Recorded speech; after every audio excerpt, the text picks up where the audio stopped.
Friends, welcome to SP smart hybrid schooling system. बेटा, आज हम लोग जो है जेई पार्ट टेस्ट 4 को डिस्कस करेंगे फिजिक्स में। तो देखते हैं पहला क्वेश्चन क्या है। पहला क्वेश्चन कह रहा है कि two charges Q and three Q R separated by a distance in are, है ना, in air at a distance x from charge Q.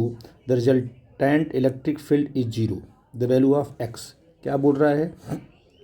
आपके पास एक मान लो प्लस क्यू चार्ज है और आपके पास क्या है, दूसरा एक प्लस थ्री क्यू चार्ज है। ठीक है ना। तो अब कह रहा है कि मान लो इनके बीच में इनके बीच का डिस्टेंस क्या है बेटा जी? इनके बीच का जो डिस्टेंस आपको दिया है, एक मिनट, कितना ये प्लस क्यू है, ये आपका प्लस थ्री क्यू है। इनके बीच का डिस्टेंस क्या दिया? आर दिया हुआ है, पूरा डिस्टेंस। ठीक है, ध्यान देना, आर दिया हुआ है। कह रहा है कि क्यू से जो है, मान लो एक्स पॉइंट पर कोई पॉइंट पी है, यहाँ पर इलेक्ट्रिक फील्ड क्या है? जीरो है। इसका ये मतलब हुआ कि थ्री क्यू फोर्स कहाँ लगाएगा? लेफ़्ट साइड में फील्ड लगाएगा। और प्लस क्यू कहाँ लगाएगा? राइट साइड में लगाएगा। ये दोनों ही इलेक्ट्रिक फील्ड क्या होगी? अगर ये मान लो जो E1 है, जो कौन लगा रहा है? थ्री क्यू लगा रहा है, the field due to three Q. और ये क्या है? Field due to Q. अगर ये दोनों बराबर हो जाएंगे तो पॉइंट पी पर इलेक्ट्रिक फील्ड जीरो हो जाएगा। ठीक है ना। तो मुझे बताओ कि E3Q कितना होगा? तो आप बताओ यहाँ से इसका डिस्टेंस कितना है? पूरा का पूरा डिस्टेंस देखो, आप कहोगे सही, क्योंकि ये पूरा का पूरा डिस्टेंस आपका आर है, लेकिन आपको तो पी पर निकालना है। प्लस थ्री क्यू को पी पर कहाँ इधर फोर्स लगा रहा है, कहाँ? लेफ्ट साइड में। तो पी पॉइंट से लेकर थ्री क्यू के बीच का डिस्टेंस क्या? ये पूरा का पूरा आर है, ये आपका एक्स है। क्या होगा? K into three Q upon R minus X का होल स्क्वायर। अब बोलो ई क्यू क्या होगा? यानी ये प्लस क्यू क्या कर रहा है? फोर्स कहाँ लगा रहा है? राइट साइड लगा रहा है। कितने डिस्टेंस पे पी पॉइंट है आपका? एक्स डिस्टेंस पे है। तो ये क्या हो जाएगा? के into Q upon X square.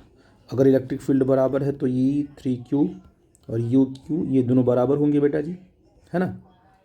जैसे आप बराबर करोगे सब कट जाएगा। बोलो बच्चा जी, तो यहाँ क्या बच जाएगा? One upon X square is equal to three upon R minus X square. दोनों के दोनों साइड का रूट ले लो, तो one upon X is equal to क्या हो जाएगा तुम्हारा? Root three R minus X. इसको क्रॉस मल्टीप्लाई कर देंगे तो R minus X is equal to क्या आ जाएगा? रूट थ्री एक्स आ जाएगा। ट्रांसफ़र करेंगे तो आर इज इक्वल टू क्या होगा? एक्स आएगा यहाँ पर, एक्स कॉमन ले लोगे तो क्या आएगा? रूट थ्री प्लस वन आ जाएगा बेटा जी। तो एक्स की वैल्यू क्या आ जाएगी? R upon root three plus one. यानी कहने का मतलब कि क्यू पॉइंट से वो जो पॉइंट पी है जहाँ पर इलेक्ट्रिक फील्ड जीरो हो रही है, वो कितने डिस्टेंस पे है? R upon root three plus one. यानी पहला ऑप्शन आपका क्या होगा बेटा जी? करेक्ट होगा। ठीक है, मैं अगले क्वेश्चन में आता हूँ। क्वेश्चन बोल रहा है कि an infinite long positively charged straight thread has a linear charge density lambda coulomb per metre. An electron revolves along a circular path having axis along the length of the wire, है ना। कह रहा है कि question number आपका ये answer आपका क्या ले लेंगे हम लोग? 2 का ले लेंगे बेटा जी। ये बोल क्या रहा है कि आपके पास एक वायर है जो कि इनफाइनाइटली लॉन्ग है ना। इसका लैम्डा कूलम पर डेंसिटी दी गई है ना। कह रहा है कि एक आर डिस्टेंस पर एक इलेक्ट्रॉन है ना, वो क्या कर रहा है? वो रिवॉल्व कर रहा है। ठीक है ना। जब ये रिवॉल्व कर रहा है तो इस इलेक्ट्रॉन की क्या है? कह रहा है कि kinetic energy of electron as a function of radius. जो इसकी काइनेटिक एनर्जी होगी उसकी आर के हिसाब से कौन सा ग्राफ आपका करेक्ट होगा। ठीक है। तो सबसे बड़ी बात है कि ये इलेक्ट्रॉन आपका है, ये क्या कर रहा है? रिवॉल्व कर रहा है कि नहीं बेटा जी। तो इस पर लगने, अच्छा, यहाँ पर ये वायर जब यहाँ पर इलेक्ट्रिक फील्ड बोलो कितना बनाएगा?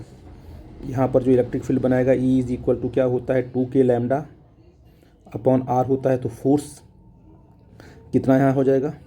फोर्स होता क्यू इंटू ई, तो E into 2K lambda upon R, ये आपका हो जाएगा फोर्स, है ना। ये फोर्स कहाँ होगा? ये इनवर्ड होगा।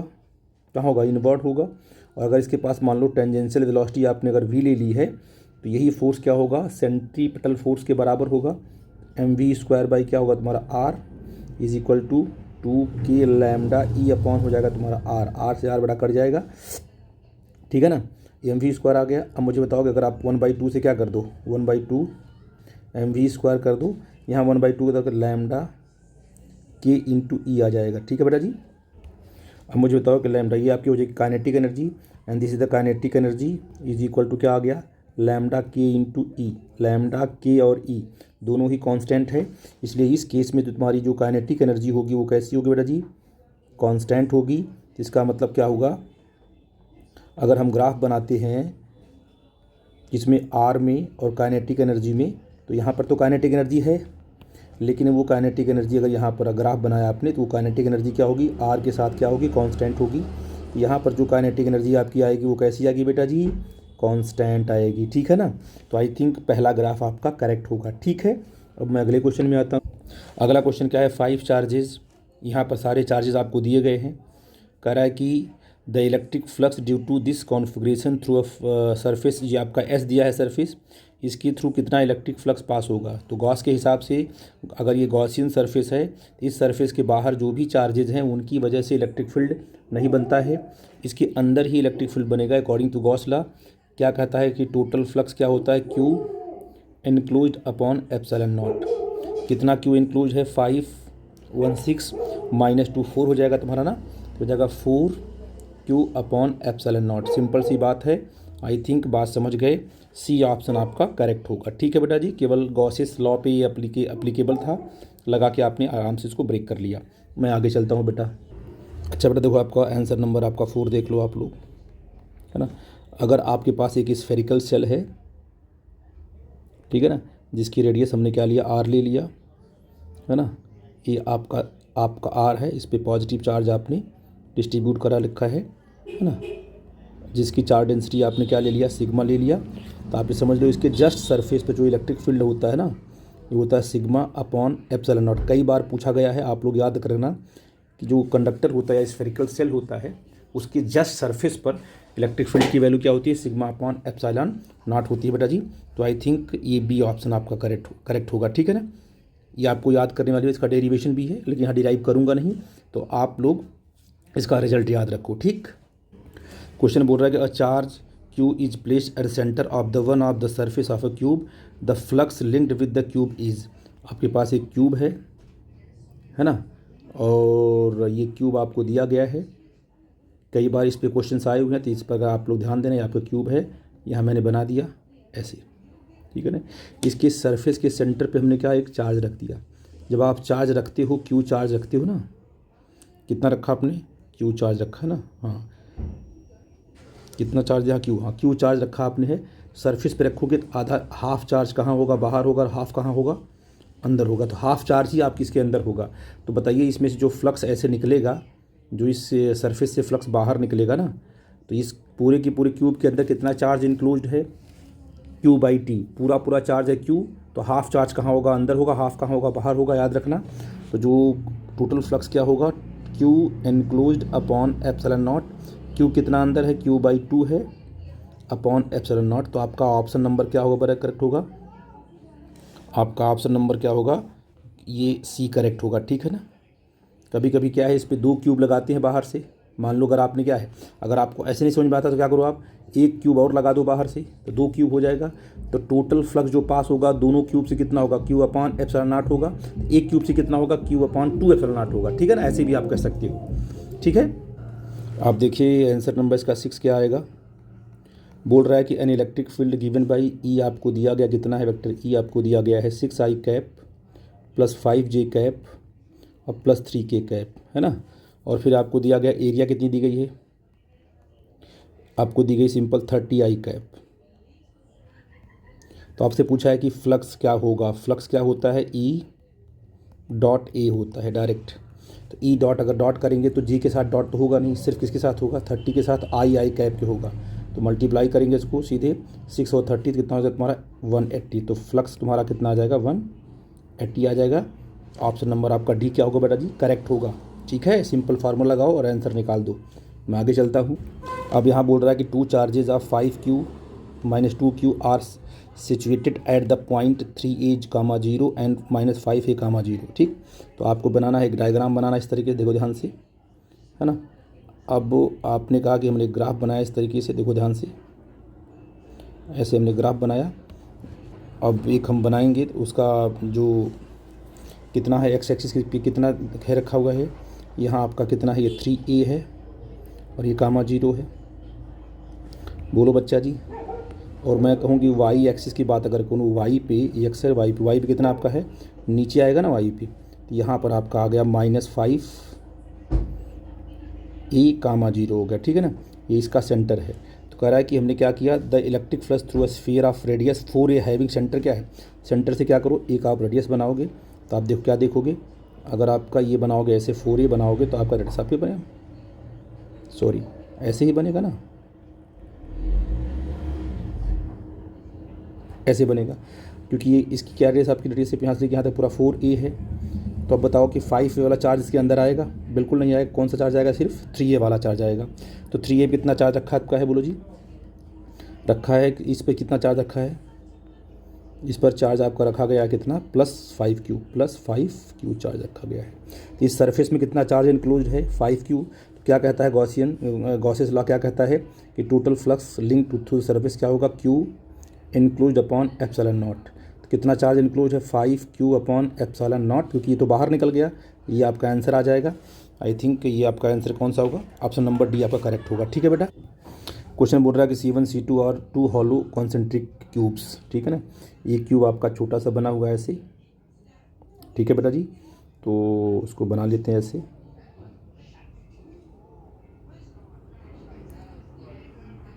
ये छोटा वाला इसको मान लेंगे ये C1 है ना। और इसी के साथ क्या करेंगे हम लोग बेटा जी, एक बड़ा वाला भी बना लेंगे ऐसे करके,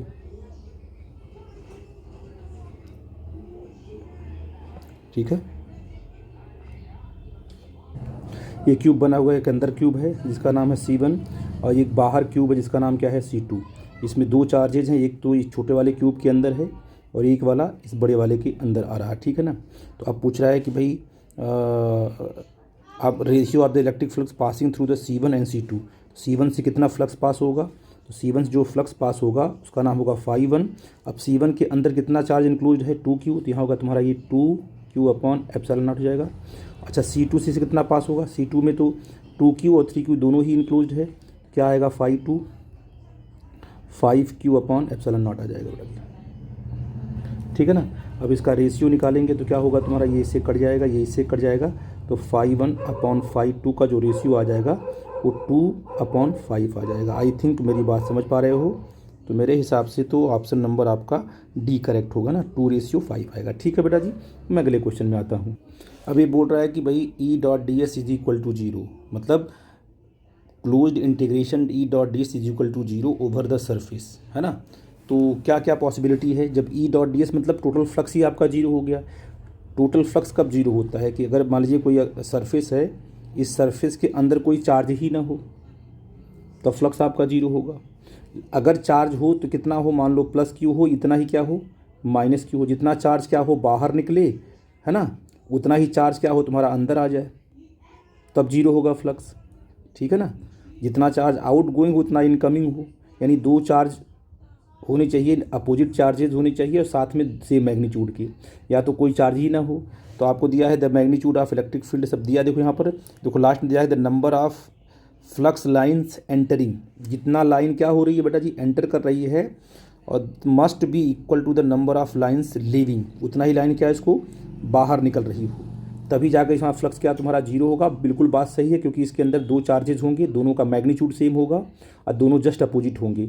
एक पॉजिटिव क्या होगा, नेगेटिव होगा। पॉजिटिव वाला से क्या होगा, नंबर ऑफ लाइन्स बाहर आएंगी, और नेगेटिव नंबर ऑफ लाइन्स क्या होंगी इसकी अंदर जाएंगे। ऐसे बोलो बच्चा हाँ कि ना। तो इससे क्या देखोगे कि टोटल फ्लक्स यहाँ क्या हो जाएगा तुम्हारा, 0 हो जाएगा।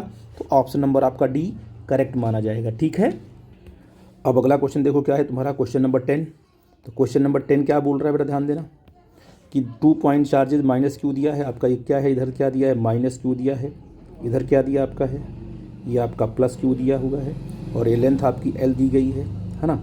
और आपको पता है कि इसके सेंटर से r डिस्टेंस पर, यहाँ से r डिस्टेंस दिया हुआ है। यहाँ पर जो इलेक्ट्रिक फील्ड आता है ड्यू टू डाइपोल, वो क्या आता है 2kp/r³। अगर ये कैपिटल R दिया हुआ तो ये तो हमारा r³ हो जाएगा। तो electric field is inversely proportional to r³। ठीक है, डायरेक्ट अगर डाइपोल दिया हुआ है। ये तभी होता है जब आपका डाइपोल लेंथ बहुत छोटा है। तो यहाँ दिया हुआ है कि डाइपोल लेंथ बहुत क्या, आर से बहुत छोटा है, तो पहला ऑप्शन क्या होगा तुम्हारा, करेक्ट होगा। आई थिंक मेरी बात आप समझ गए। मैं अगले क्वेश्चन पे आता हूँ। कह रहा है कि an acceleration of an electron due to the mutual attraction between the electron and proton. देखो यहाँ पर क्वेश्चन नंबर क्या आपका, ये क्वेश्चन नंबर आपका 11 है। यहाँ पर क्या आपका है, ये इलेक्ट्रॉन है, यहाँ पर क्या आपका ये प्रोटॉन है, ई प्लस है। इनके बीच का डिस्टेंस कितना दिया गया है, 1.6 इंटू 10⁻⁻10 मीटर दिया हुआ है। तो कह रहा है कि अगर मान लो इलेक्ट्रॉन कहाँ जा रहा है प्रोटॉन की तरफ जा रहा है, तो इसका कितना एक्सेलरेशन होगा वो पूछा हुआ आपसे, है ना। तो इलेक्ट्रॉन पर लगने वाला फोर्स कितना होगा, फोर्स का फार्मूला तो होता है F इक्वल टू क्या होता है, K E into E upon R square. और अगर हम क्या करें, इसको मास डिवाइड कर दें तो हो जाएगा तुम्हारा एक्सेलरेशन होगा, तुम्हारा ए कितना होगा, एफ अपॉन क्या हो जाएगा तुम्हारा एम हो जाएगा। तो यहाँ के की वैल्यू रखते हैं। अब यहाँ पर क्या हो जाएगा तुम्हारा K E square upon M R square. अब के क्या होता है, 9 इंटू 10⁻9 होता है। ई स्क्वायर क्या होगा, 1.6 इंटू 1.6 इलेक्ट्रॉनिक चार्ज इंटू 10⁻ कितना है, -38 होगा। 19 होता है तो डबल हो जाएगा, 38 हो जाएगा। बोलो बच्चा हाँ कि ना।